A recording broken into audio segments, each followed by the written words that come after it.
It's time to begin the special meeting of the Metropolitan Council. Today is Wednesday, March 21st, and I call this meeting to order. Yeah. The first order of business is the approval of the agenda. Can I have a motion to approve? Moved. Second. Moved and seconded. Is there any discussion? All those in favor say aye. Aye. Anyone opposed? The motion is adopted. The next order of business is the approval of the minutes from our February 28th meeting. Can I have a motion to approve? Moved and Second. seconded. Any discussion? All those in favor say aye. Aye. Anyone opposed? The motion is adopted.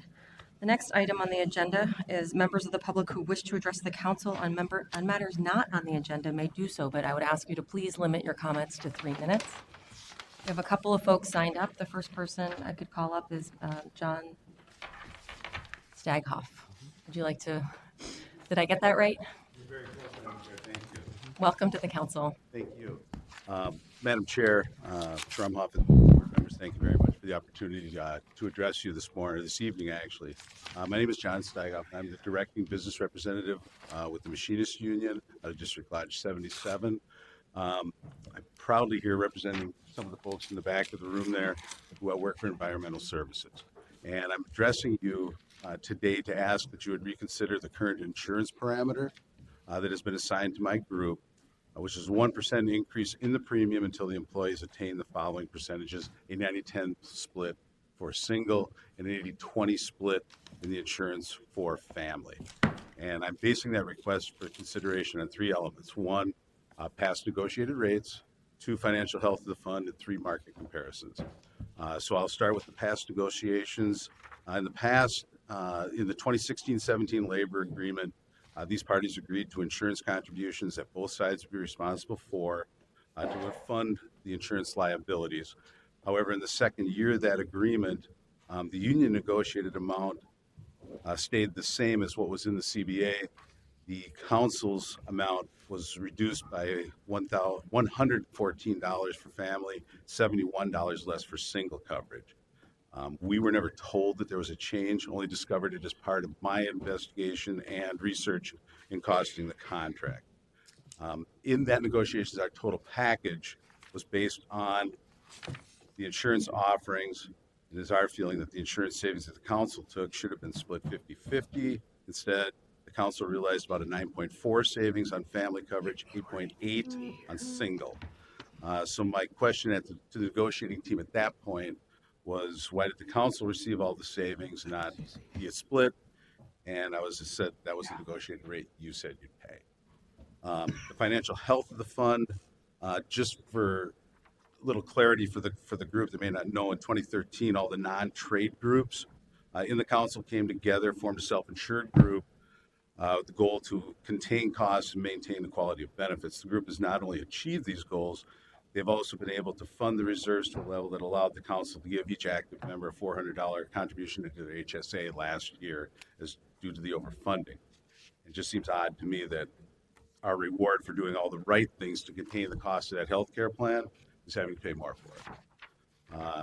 The market comparison, during negotiations, council representatives told us that the reason for the movement to the higher percentage splits is that this is more in line with the outside market, and that is the direction that the council wants to move towards. However, when the union uses outside market comparisons for wages, we're told that we're council employees and aren't subject to the outside rate. So my question then becomes, why is the outside rate applicable when it comes time to pay for health insurance, but not when we're calculating our wages? Finally, we've been working for the past 4 months trying to reach an agreement. Started first with Abby Novak, now with Mark Pothon. Because this approved parameter cost shifts a greater percentage of the healthcare costs onto the employees without some moderate relief and increased wages to offset those higher premiums, the sides have been able to reach an agreement. I just ask that you would please review that insurance parameter again, which has been established for my group, for my machinist group, and so we can possibly achieve a contract that's beneficial to both parties. So thank you again for your time. Thank you for your anticipated consideration. And if it pleases, I would leave a copy of this along with my business card. If any of the board members would have a question, please feel free to contact me. Thank you. Thank you. We have another person signed up to speak on the during the public comment period. Mark Wagner, would you like to come up and speak?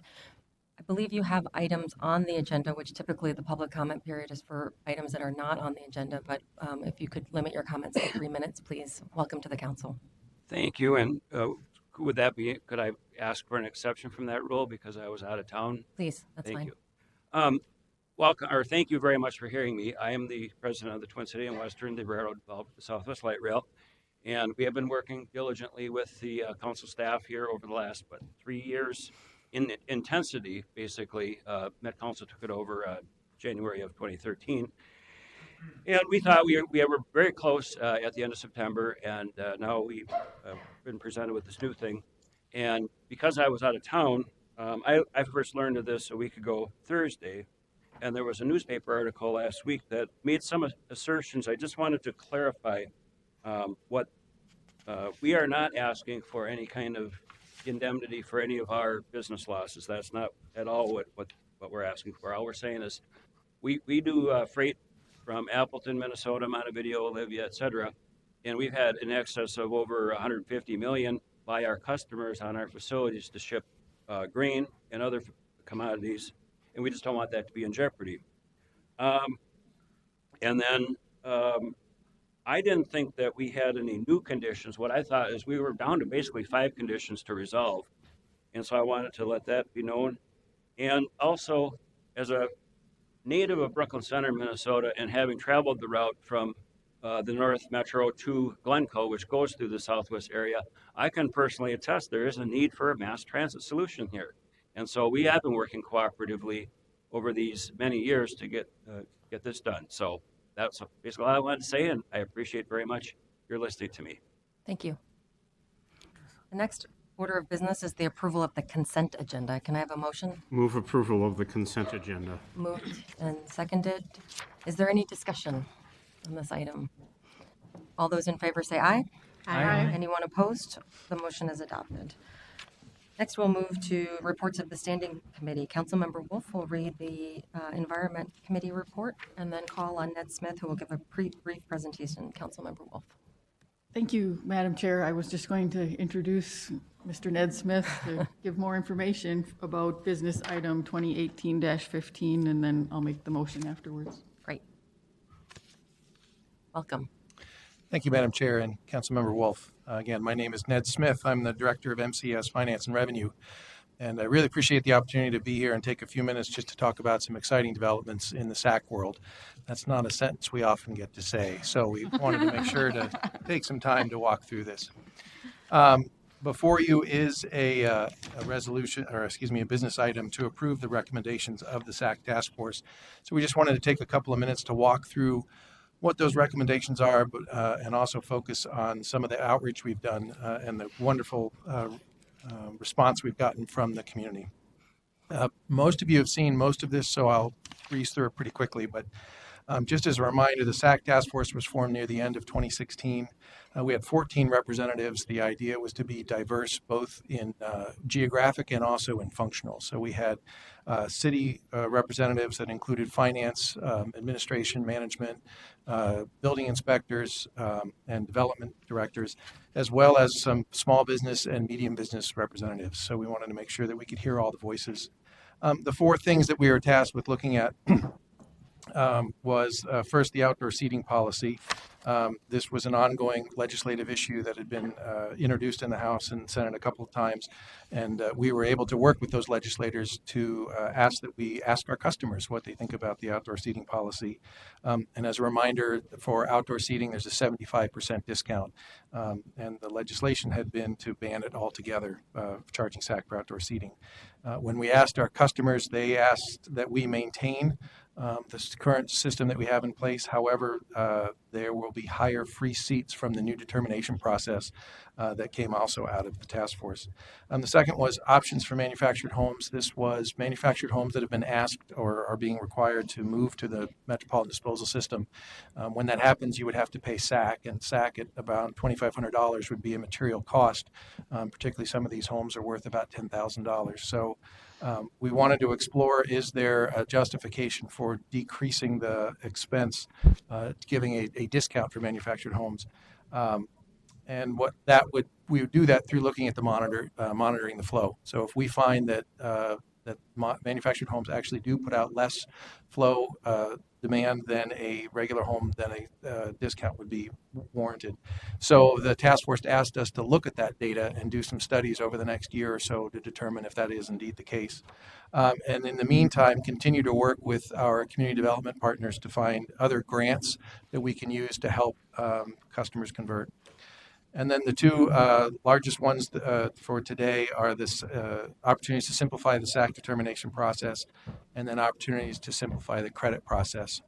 So for the determination process, the biggest change here is utilizing gross square feet of tenant space instead of net square feet as a way to calculate SAC.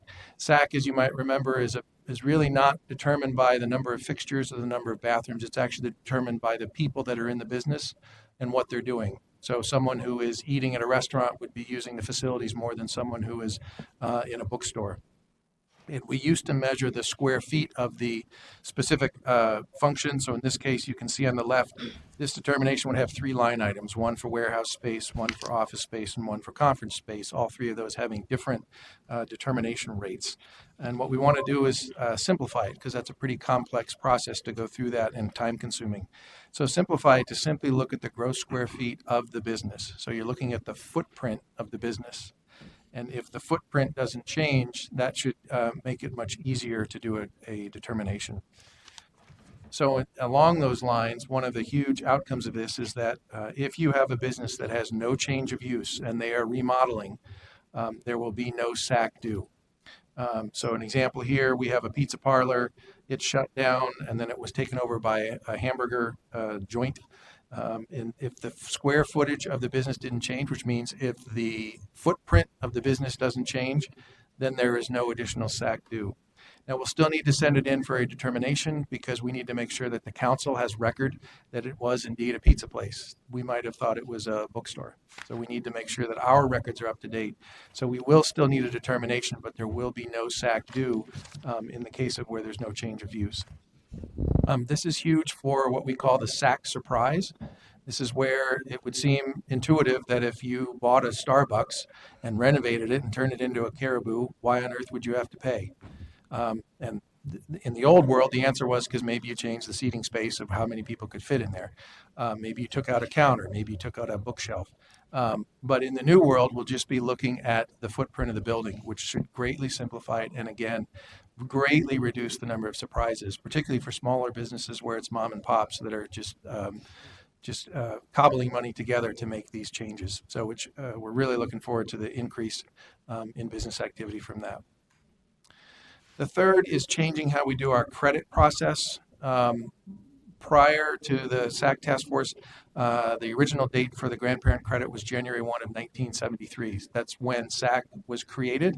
Prior to that, we actually, if we built a new pipe down Main Street, we would send that city a $10 million bill or however much it was to build the pipe.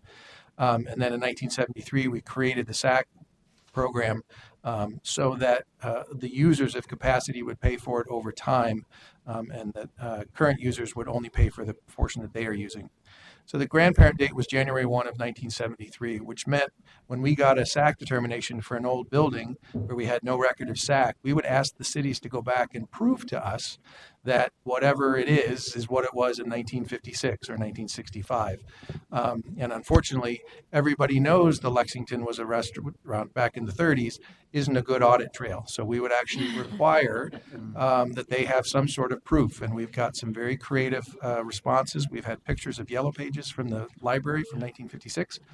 But this was, the task force told us this is a burden for cities, particularly because they only go back about 6 to 9 years for their credit, for their records.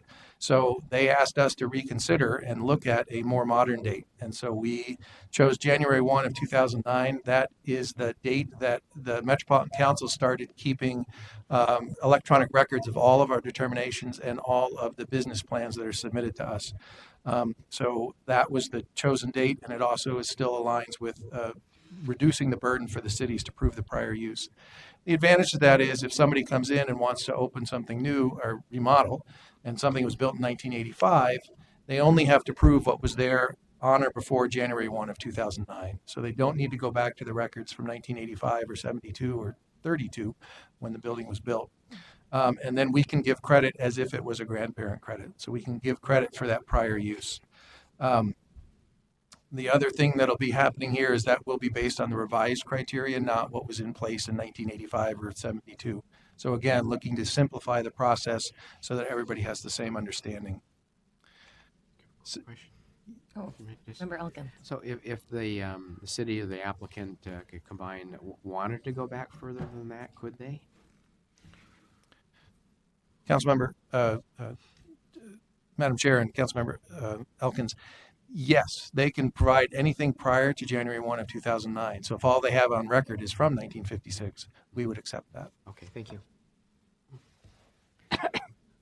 So we took these out to the public to get as much input as we can. We had 3 community meetings and we had 4 business outreach meetings where we had over 150 attendees at those 7 meetings combined. And the feedback we received was overwhelmingly positive. Just wanted to highlight some of the quotes we received. This will really simplify the process. It will be easier for staff and businesses to understand. From small businesses, we heard, I did not expect such a major change. It's great that you're working with your customers to improve the process. I'm impressed the outreach was done as well as it was. We also went back to the Senate, the Committee on Local Governance. They were the ones that originally requested the task force be formed, and we went back and shared the output from them, and we received bipartisan support from them as well. You did a great job listening to your customers and changing the program to meet your needs. So both sides of the aisle were excited about the changes, and we're excited about the collaboration that the Metropolitan Council showed with our customers. In terms of what this means for customers, there should be minimal change to the bills that they experience, and there should be minimal change to the revenue that we are able to collect. We designed the revision from net square feet to gross square feet so that 1 SAC unit in the old system should be the same as 1 SAC unit in the new system. So the determination answer should be the same using either system. We do need a couple of months to test it out. Right now, our technicians are doing every single determination both ways. We are only forwarding the old method, so the letters and all of the charges are still based on the old method. But our technicians are doing it both ways, so we can kind of troubleshoot the system and find out if there's any outliers where you would have gotten 10 in the old system, but 32 in the new system. That's unacceptable. So we'll figure out what we need to do to tweak the system so that it's the same answer. And then we're also going to be doing some community training in the next 3 months to get our customer communities up and running on the new system so they know how to process determination requests. And then the idea is to then implement this on July 1st of 2018. We'll also do a final task force report summarizing all of the meetings and the minutes, and that'll come at a later date. From a Thrive lens, from a Thrive outcomes, we see stewardship. We take it very seriously that our customers pay for our system, and we want to make sure that we are good stewards of their money. So we are always looking at ways to optimize the charges that we are collecting and making sure that it's fair and equitable. From a prosperity perspective, SAC is a key tool to encourage growth in the region by funding our infrastructure development and rehabilitation so that we can make sure that that infrastructure and capacity are available whenever a business needs to come to the Twin Cities. We can support those flows. And also working with our business customers to make sure that we are improving the SAC experience so that growth in the region is easier. Principles of collaboration, we are partnering with our customers. In fact, I'm always very happy to report gross square feet was not my idea, and it was not anyone on staff's idea. Gross square feet was one of the task force members said you should think about this. And so it's amazing what happens when you ask. And then accountability. We are working directly with our customers to find out where we can be better, and we are listening to their concerns and improving where we can. So the proposed action before the council is that the Metropolitan Council approve the recommendations for the 2016 and 17 task force effective July 1st, 2018 as detailed in the business item. And with that, I'll stand for any questions. Any questions? Or do we want to do the motion and then ask questions? I can do the motion, Madam Chair, Therefore, I move that the Metropolitan Council approve the recommendations of the 2016-2017 Sewer Availability Charge Task Force effective July 1st, 2018, as written in the business item. Is there a second? Second. Any discussion or questions? Councilmember Commerce. Thank you, Madam Chair. I just want to make a comment to say thank you very much to Ned, Councilmember Wolf, and the members of the task force. The item about changing the grandparent date from 1973 to 2009 is, my phone is going to be ringing less, significantly less often. It's been a really significant barrier for my district, where a lot of the structures predate by quite a lot, 1973, and often I think buildings maybe were built without blueprints in the first place, let alone there being blueprints and other information that is available to demonstrate and prove use. So this is going to be really significant help in easily reusing property that is in demand but has been challenging to pivot from one use to another, in part because of the SAC surprise. So thanks to the work group. Thank you. Other comments? Member Cunningham. Yeah, I just want to echo that. One, Councilmember Wolf, thank you. And Ned knows that I get plenty of calls on this issue because he has to field, him and his staff have to field those calls. I think this is really significant. Since I've been on the council, we haven't had this kind of movement on SAC since I've been here, and we've had several task forces around it. So I am so enthusiastically pleased with the changes that I see. So thank you so much for me, and the time that we have to spend explaining we're doing this clarifies it a lot. So thank you. Thank you. Any other comments or discussion on this item? I would also just like to echo that this is really an exciting policy change that simplifies the process for business, cities, and staff. And I want to echo my thanks to Councilmember Wolf and staff for your hard work on it. I've heard nothing but good things from the community. So all those in favor say aye. Aye. Anyone opposed? The motion is adopted. Thank you. The next item on the agenda is, or the next standing committee is the Management Committee. Councilmember Chavez. Thank you, Madam Chair. This is business item 2018-48, the labor agreement with the American Federation of State, County, and Municipal Employees, AFSCME, District Council 5, Local Union Number 668. The AFSCME contract expired December 31, 2017. The union represents 593 employees who perform clerical, technical, and professional work for environmental services, community development, and regional administration. The parties reached a tentative agreement on January 29th, and, following a recommendation from the AFSCME Executive Board, the membership ratified the agreement on February 23, 2018. Highlights of the agreement include a 3-year contract. For each year of the agreement, a 2% general increase for all eligible employees in the bargaining unit. For each year of the agreement, a performance pool of 1.5% to be distributed based on performance to employees whose compensation falls within the performance zone. An adjustment to the bereavement leave benefit, which expands the list of eligible family members. The cost of the labor agreement was reviewed by Finance and was negotiated within the economic parameters established by the Council. The item was reviewed and approved by the Management Committee on February 28, 2018. Madam Chair, the Management Committee moves approval to authorize the Regional Administrator to enter into a labor agreement with the American Federation of State, County, and Municipal Employees, District Council 5, Local Union Number 668, effective January 1, 2018 through December 31, 2020. Thank you, Member Chavez. Is there a second? Second. Moved and seconded. Any discussion on this item? I'd just like to thank folks for their hard work in getting to this place. All those in favor say aye. Aye. Anyone opposed? The motion is adopted.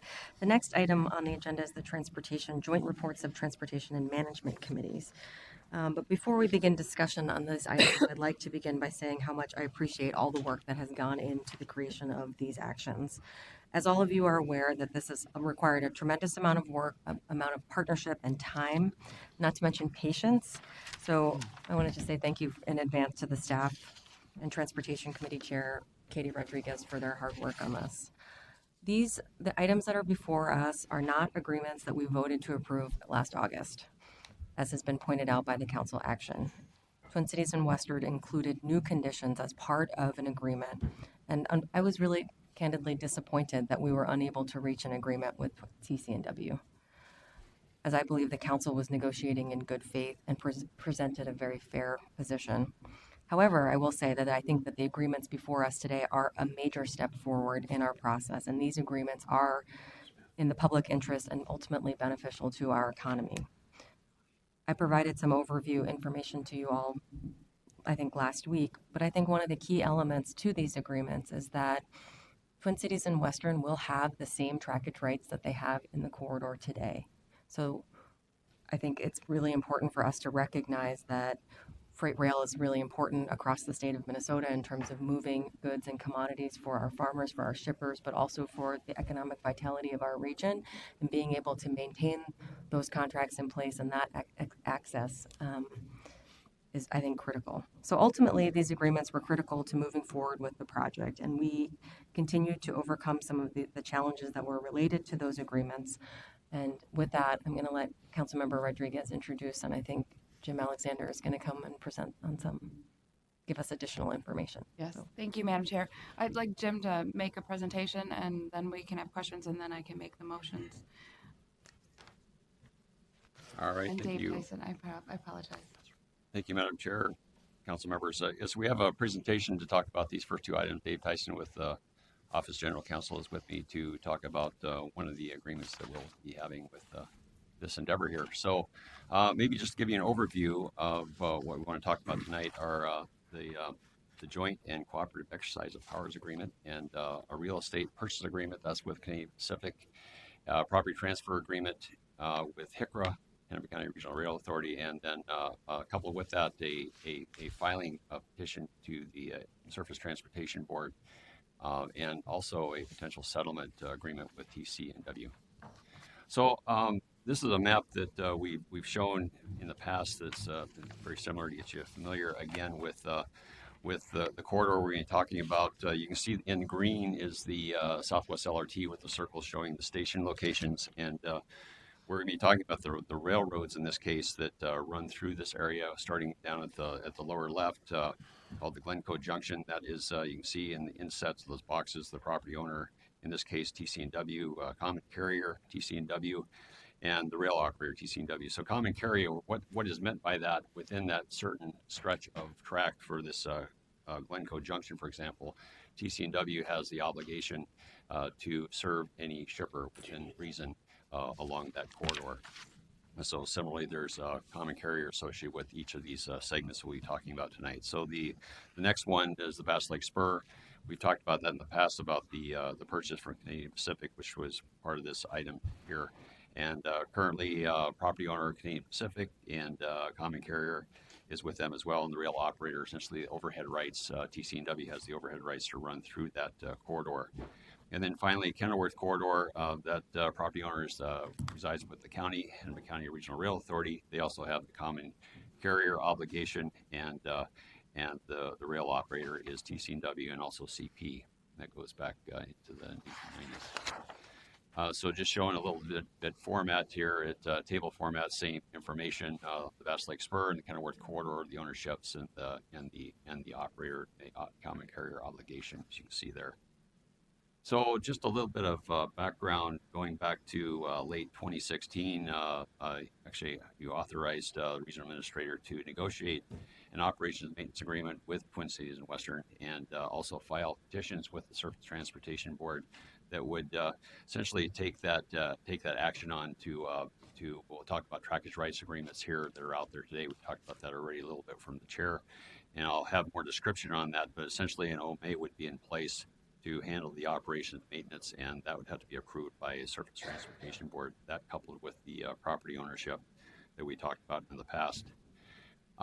Next, on this background, what is not shown here, and I meant to show this, is early in 2017, we did bring before the council and actually got approval under that OMA setting to negotiate and execute a purchase and sale agreement with Canadian Pacific for an amount of $27.45 million. And that's that item is being represented tonight under the context of our arrangement with the agreements we'll be talking about. But then later on in 2017, we received authorization for the regional administrator to execute an operations and maintenance agreement with PC&W related to the operations of those two corridors. And then August 16, the chair was referring to, we received authorization to negotiate and execute a construction agreement with TC&W not to exceed $16.1 million, and that had some monies in there for flagging and support during construction, and also for some trackage that we'll be talking about here in a moment. So bringing us a little bit forward after that August 16th council meeting, we were presented with essentially more requests from TC&W that at that point in time, as the chair indicated, we felt we needed to kind of recollect ourselves and figure out where we need to go, because we're just sure we're going to get a deal with TC&W. So we had to really kind of think long and hard about how we were going to do that. So we looked to our partners, Canadian Pacific and the county, primarily the Hennepin County Regional Rail Authority, and how we could accomplish that. So the avenue for that is we're looking to have a joint powers agreement, which Dave will be talking about, and then also acquiring the Bass Lake Spur as we originally planned from Canadian Pacific, and also getting that property transfer from HICRA. So I think I'll hand it over to Dave to talk about the JPA. Okay, thank you, Madam Chair, members of the committee. This is business item number 2018-59. It's joint powers agreement, proposed joint powers agreement with the Hennepin County Regional Railroad Authority. There are two obligations within those two corridors because they have active freight rail on them. One is, since they're subject to federal law, the Surface Transportation Board, there has to be a common carrier in there that can ensure that the freight rail service continues in the corridors, and that there's some entity, a common carrier entity, that is a party to the trackage rights agreements that currently exist and that will permit TC&W to continue operating within those two corridors. A common carrier generally is defined as some entity that has an obligation to ensure that freight rail service in the corridors is provided, and that the TRAs will be honored, and that if a request for reasonable service within the corridor occurs, the common carrier will have the responsibility to provide that freight rail service to that requesting individual or organization under most circumstances. The trackage rights agreements are contracts between, in the current case, Hennepin County Regional Railroad Authority and TC&W, and Canadian Pacific and TC&W. It sets a number of things, contractual provisions with regard to liability, allocations of financial responsibility for maintenance, rental fees, or trackage rights fees for the right to go through those corridors and use those tracks. The council has LRT and commuter rail authority, but it has no freight rail authority under state statute. So we need to have some common carrier within that corridor so that the freight rail service can continue. And in this case, we're using the joint powers statute as a tool for accomplishing that. Under that statute, one government entity that can provide a service or perform a function for itself can perform that function or provide that service on behalf of another entity. And that's JPA allows for you to allocate financial responsibilities and liabilities. And that's what we're proposing today. It would be a joint powers agreement between the Metropolitan Council and the Hennepin County Regional Railroad Authority. Under this proposed agreement, the Hennepin County Regional Railroad Authority ultimately will be responsible as the common carrier in this corridor, or these two corridors. And they will be responsible for the trackage rights agreements that currently exist there. And they will be doing that on behalf of the council because we need them to do that in the corridor to ensure that freight rail service continues. In exchange for that partnership with Hennepin County Regional Railroad Authority, the council will assume the financial responsibility for maintaining the TRA obligations in the corridors, and it will hold the Hennepin County Regional Railroad Authority harmless for its costs and liabilities in the corridors. Under the Joint Powers Agreement, the council also will provide insurance for Hennepin County Regional Railroad Authority. The trackage rights agreement, the trackage rights fees that come to Hennepin County Regional Rail Authority under those two agreements will be transferred to the Metropolitan Council and it will use those fees for ongoing maintenance and capital and other expenses. And consistent with the state law, the council also will provide coverage through its insurance program for claims arising from LRT-related incidents once we're up and running in revenue service. And that was pursuant to the state statute that was passed during the last session. This proposed agreement is required for 4 reasons. First of all, we need it for the filings with Surface Transportation Board. We need it in order to acquire the Bass Lake Spur and the Kenilworth corridors. We also need it, the council needs it for construction of the Southwest LRT project to commence. And it will help demonstrate to the Federal Transit Administration that the council will have continuing control of the corridor, which is a requirement for federal funding. And I think that's it. All right, thanks, Dave. Madam Chair, I'll just continue on. Okay, so the piece that's coupled with the JPA is the real estate pieces, and this 2018-60. And the first is the real estate purchase agreement allowing the council to purchase the Bass Lake Spur from the Canadian Pacific. And the property transfer agreement would allow the council to accept the property that ICRIC presently owns. And then also STB petition is required to allow the council to acquire these rights of way and physical assets of the Bass Lake Spur and the Kenilworth corridors subject to freight rail easements and existing TRAs. I don't know if we've really gotten into the TRAs yet. A little bit of talk about that in a moment. Here is both the Bass Lake Spur and the Kenilworth corridor have their distinctive trackage rights agreements, and those are in place. Those have been in place for quite some time. So I do have some slides to talk about that. But that OMA that I was talking about before, that would have replaced the TRAs. In this case, we're looking to keep the TRAs in their existing condition and existing situation to move on to the future here.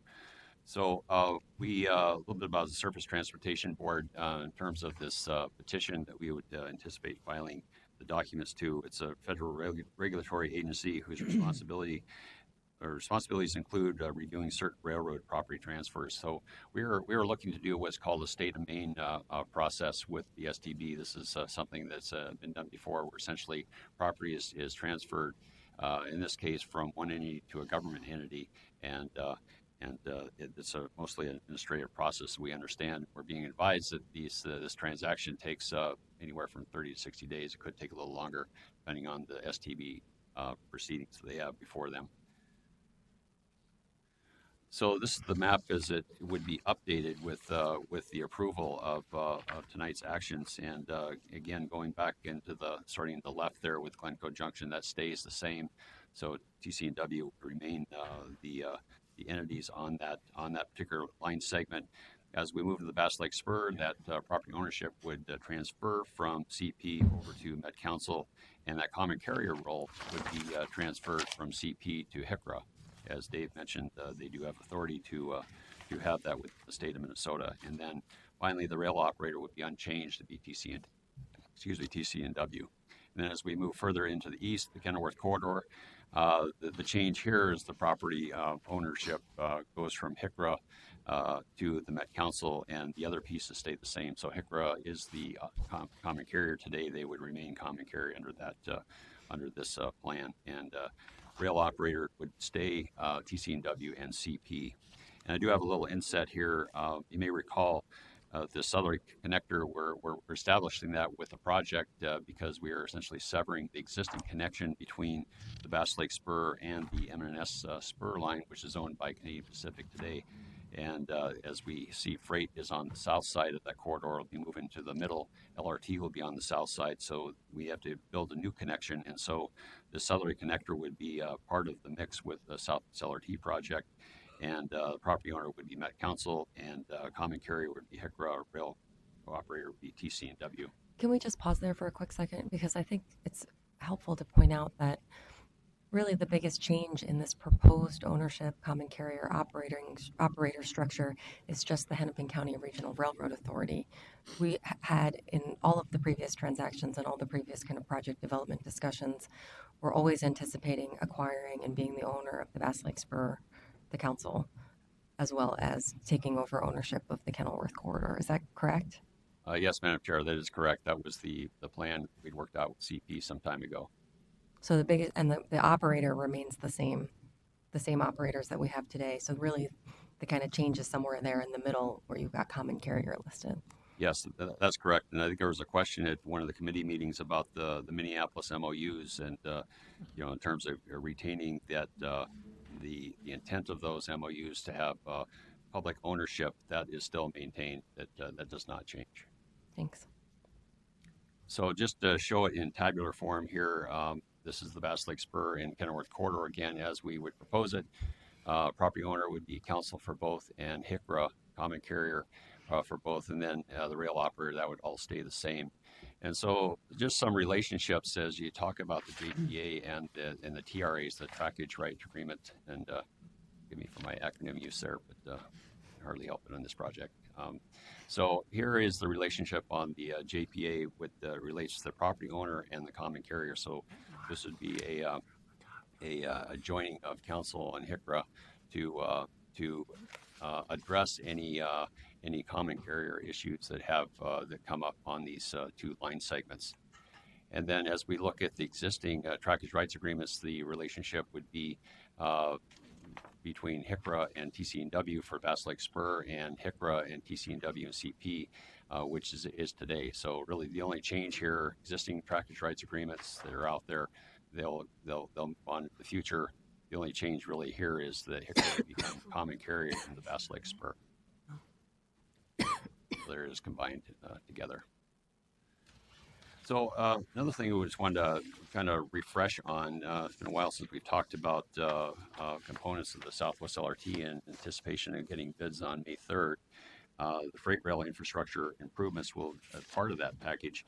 I just want to kind of note that this doesn't change what we had planned. We spent a lot of time with TC&W staff to go over freight rail infrastructure that we have to build, since we're moving that track from the south, moving it from the south to the middle of that corridor in Kenilworth.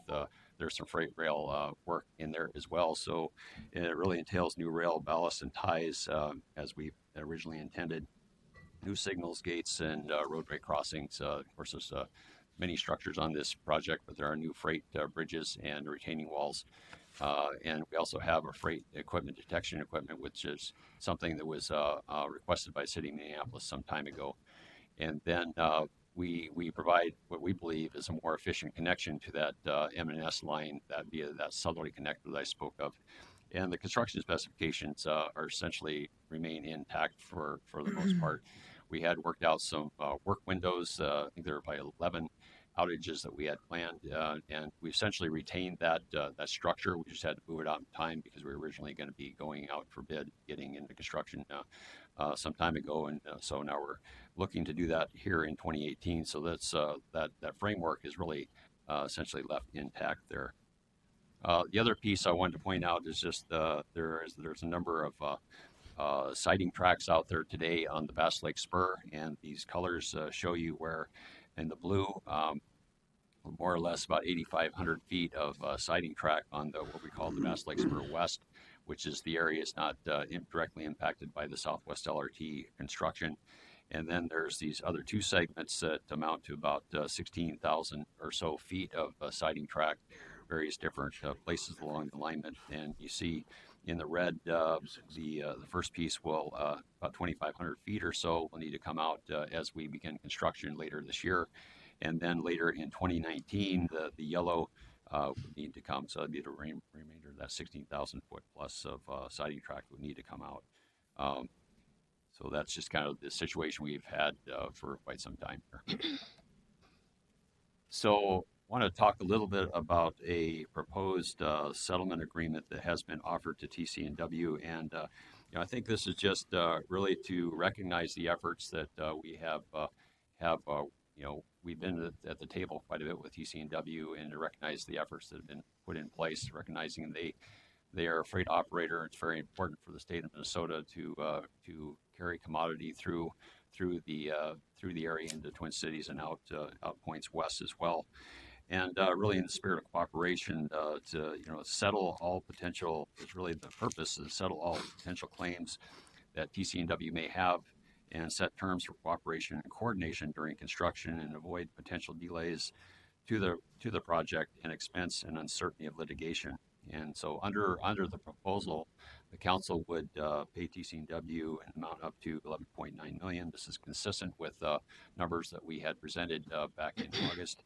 And also a new feature here to pay TCW $230,000 for expenses they've incurred since we have last spoken in August, and require that the council's construction contractor add TCW as an additional insured on its commercial general liability policy, and next name TCW as an insured on the council's railroad protective liability policy during construction. And finally, Dave alluded to the state law passed in the special session last year to name TCW as an additional insured on the council's railroad liability insurance policy as we get into revenue service.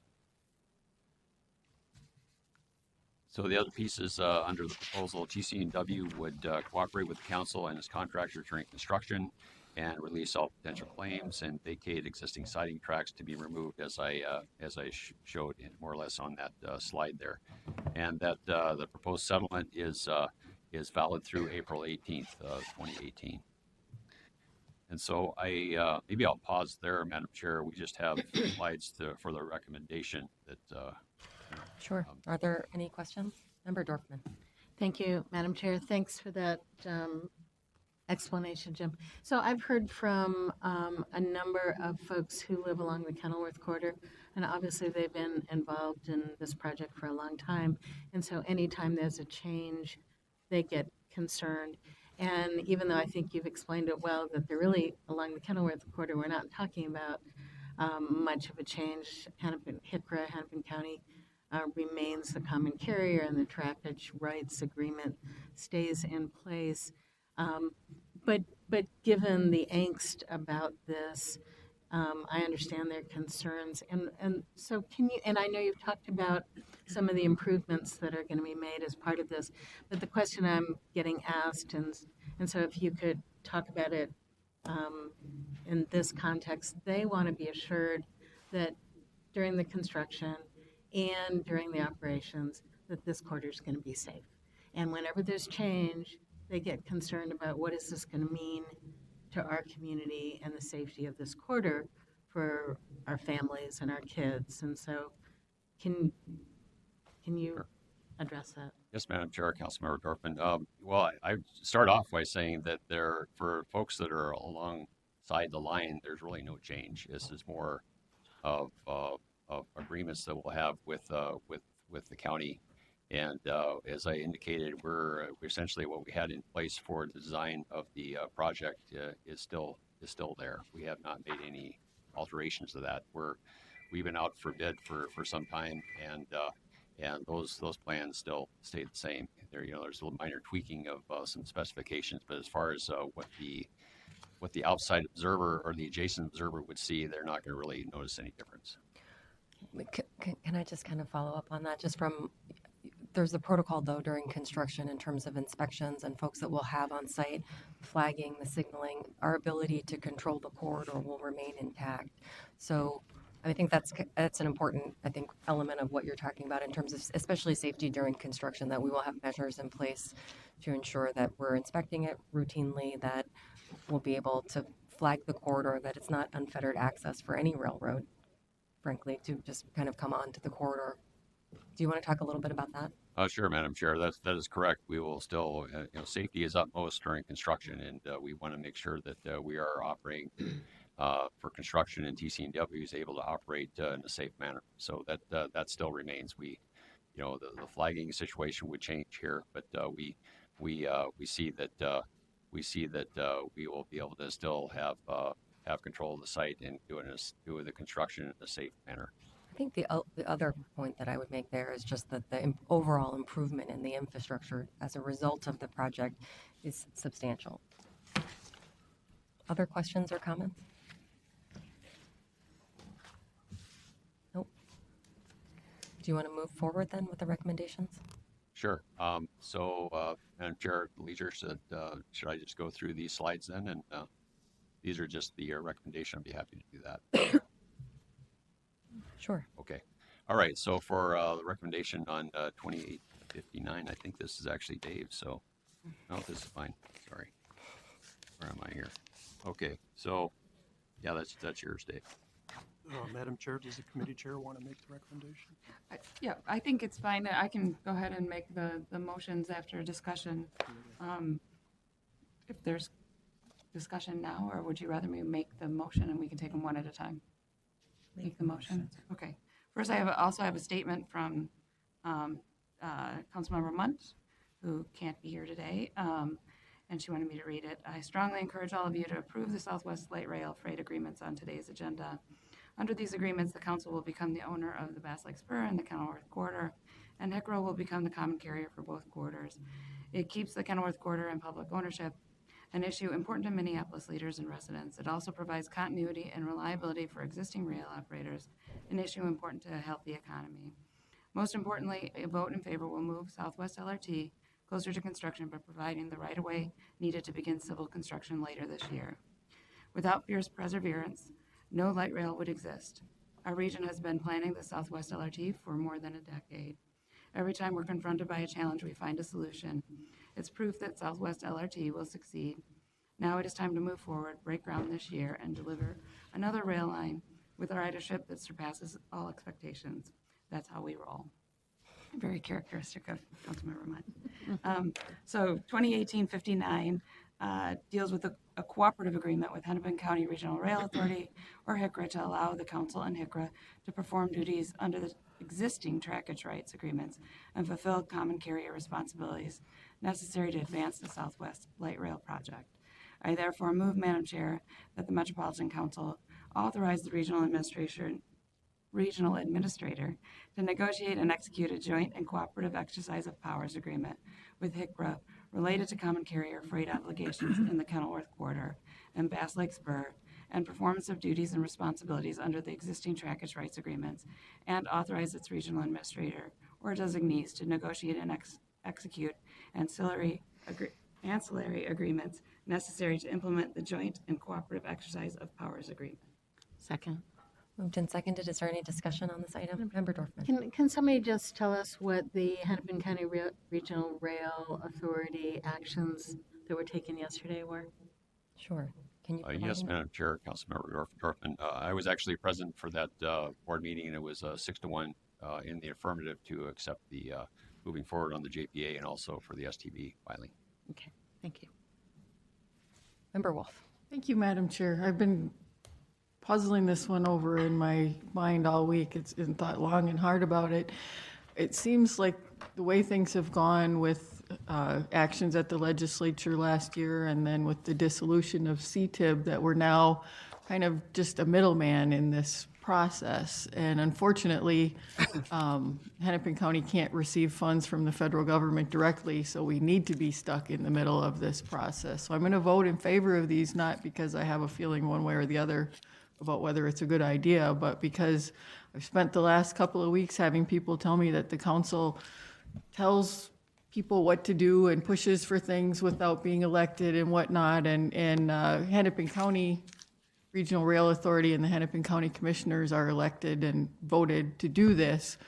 We're just kind of the middleman in the process of a bunch of other elected officials. So I'm going to vote for it, not making a judgment one way or another about the project, but because we're stuck in the middle by chance of law and state policies.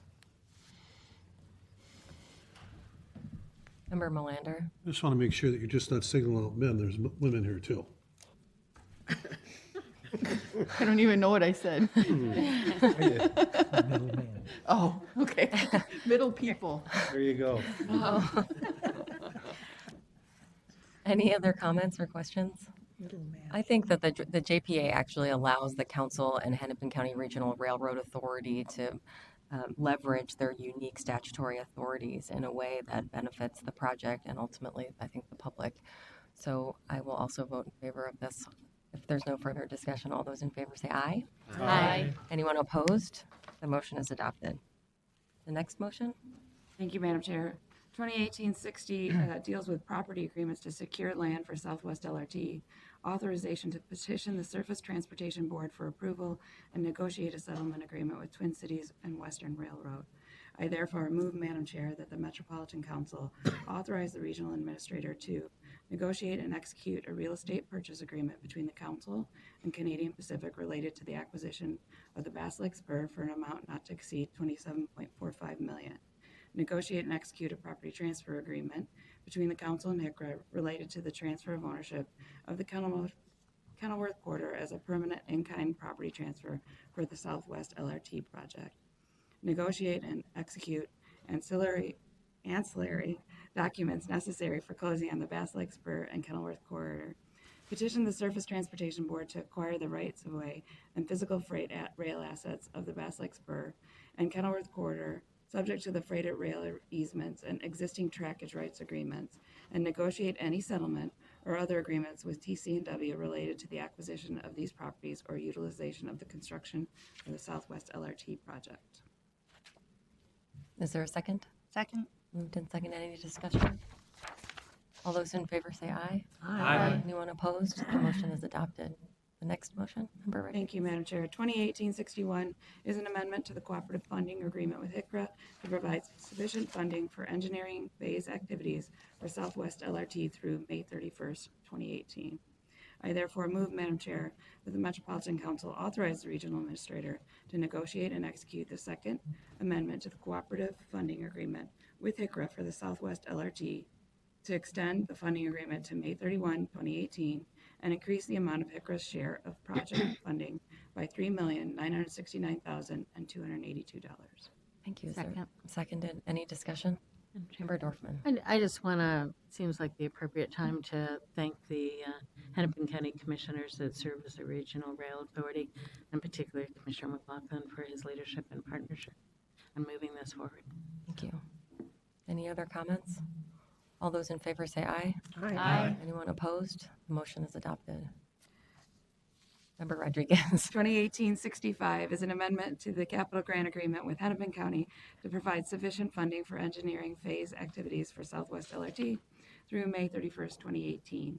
I therefore move, Madam Chair, that the Metropolitan Council authorize the Regional Administrator to negotiate and execute the third amendment to the 2017 Counties Transit Improvement Board capital grant agreement to extend the grant activity period to May 31, 2018, and increase the amount of matching funds from Hennepin County to $2,740,465. Is there a second? Second. Any discussion? I think that concludes the 4 items that we had before us on Southwest. So thank you all, and thanks, staff. I know we'll vote. I know we'll vote. I'm closing my comments. Don't worry, I'm not forgetting. We'll vote. So those were kind of a lot of subject matter in those 4 action items, and a lot of work went into them. So thank you again to staff, to our partners at the county, and to Councilmember Rodriguez. So all those in favor say aye. Aye. Anyone opposed? The motion is adopted. Thank you.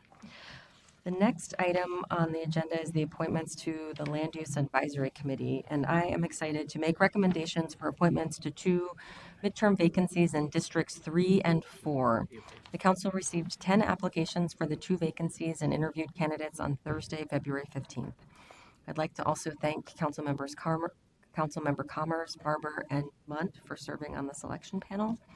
And the motion before us is to approve the appointment of Renee Clark to represent District 3 and Gerald Bruner, Watertown Township Supervisor, to represent District 4. Can I have a motion? Madam Chair, I'd like to Oh, sorry. make the motion, and I also would like to add that the 2 members were able to join us for our last LUAC meeting last week as non-voting members, and it was just immediately clear that we'd made very good decisions nominating them for these 2 seats. So I'd like to move the item. Thank you. Second. Thank you. Moved and seconded. Any discussion? All those in favor say aye. Aye. Anyone opposed? Motion is adopted. Thank you. The next item on the agenda is reports from council members. I know you have reports. I know. Anyone? Councilmember Rodriguez. I just took a bite of chocolate. I apologize. Thank you, Madam Chair. I know that other council members were out on Transit Driver Appreciation Day. Councilmember McCarthy was with me all day, and Councilmember Barber and Councilmember Wolf were out, and I think Councilmember Reynoso and others. I'm sorry if I'm forgetting anyone. Anyway, it was great. We were able to visit. And the chair was out as well. You get to visit with the folks that are dealing with our customers every day and in an informal way, and it was just really invaluable. And I just want to express my respect for our drivers. They have tough jobs, and the things they do every day for our customers is really remarkable, and they're very thoughtful about it and dedicated. One gentleman I was talking to, he's like, you know what? I'm the captain of this ship. And I really appreciated that. So also, I was able to go to the City of Plymouth State of the City yesterday morning. And it was a great speech the Mayor Slavic gave. Very strong focus on businesses and recreation in the city. They have a really impressive job base. Their population is just north of 75,000, but they have 58,000 jobs, and mostly in industrial jobs and med tech. So really enjoyed. And that's all I have. Great. Other updates, Councilmember Henningham? So, Madam Chair, I think a number of you, including yourself, were at the groundbreaking for the Sea Line yesterday. I really want to thank all the colleagues that showed up there and staff. This was a long time coming to get this line going, and it just was a powerful testament to the partnership with Hennepin County and with the city of Minneapolis that two new council members show up at the event. We had people from the community there, young people. It was just really a great event in the snow. But I just want to say, just means so much to us in North Minneapolis, and I think throughout the city, to have this line put in place, because I think it's going to make a huge difference in terms of how people can get around and use our transportation system, and ensure that we're doing that so that both the benefits and the burdens that our region has are equally distributed throughout the region. So thank you, everyone. Appreciate it. Thank you. Other updates? Member Latowski. Thank you. I felt like it was kind of groundbreaking week over the past 10 days or so. So in addition to attending the Sea Line groundbreaking, yesterday I was able to speak at the groundbreaking for a project called Green on 4th, which is a mixed income housing project going up in the Towerside area. And that we gave almost $3 million to that project, but it's not just that project, it's that the whole community around the what was known as the 29th Street station, now the Prospect Park station on the Green Line. It's just bursting. So one housing project is just about to lease up. This one had a groundbreaking, and people could identify 5 more projects happening around that area. So they're going to be adding over 1,000 new housing units, spurred on because of our investment in rail. And then another groundbreaking I went to, we didn't put money into the project, but it was near 46th and Hiawatha. And again, it's one of these mixed use, mixed income projects happening because of our rail investment. And of course, as we were listening to all the speeches happening and getting our shovels ready, the A-line bus goes by and you could hear the LRT go by. So it's nice to see that these investments are actually spurring on other investments. Excellent. Member Dorfman? I just want to say I attended the State of the City in St. Louis Park, and they have sort of under the land use planning, they just have so much going on.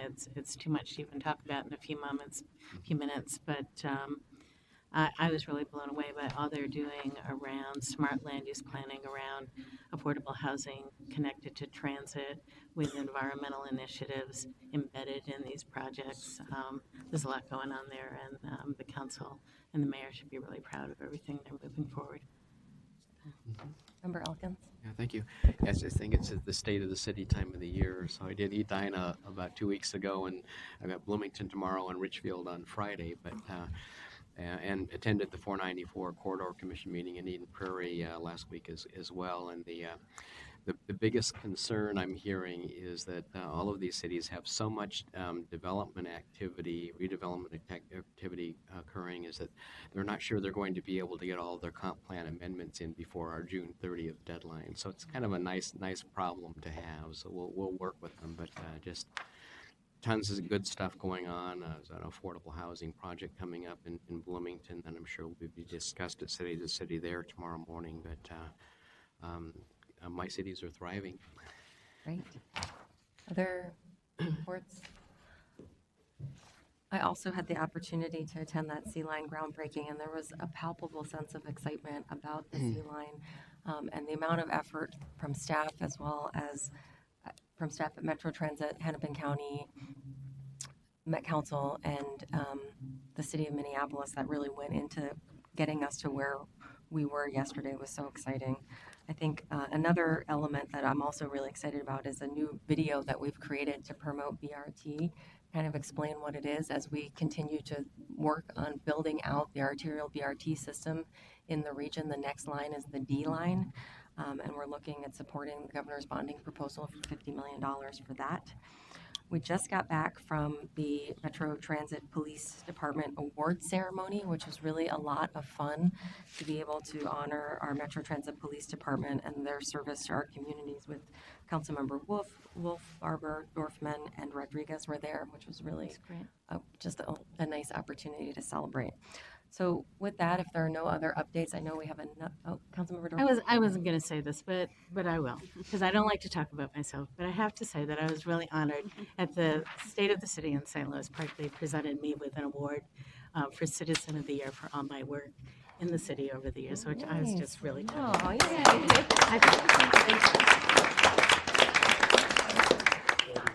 Yeah, anyway, it's nice. Get a trophy? I got it really nice. Yeah. Okay, can I have a motion to adjourn? So moved. Moved and seconded. All those in favor, say aye.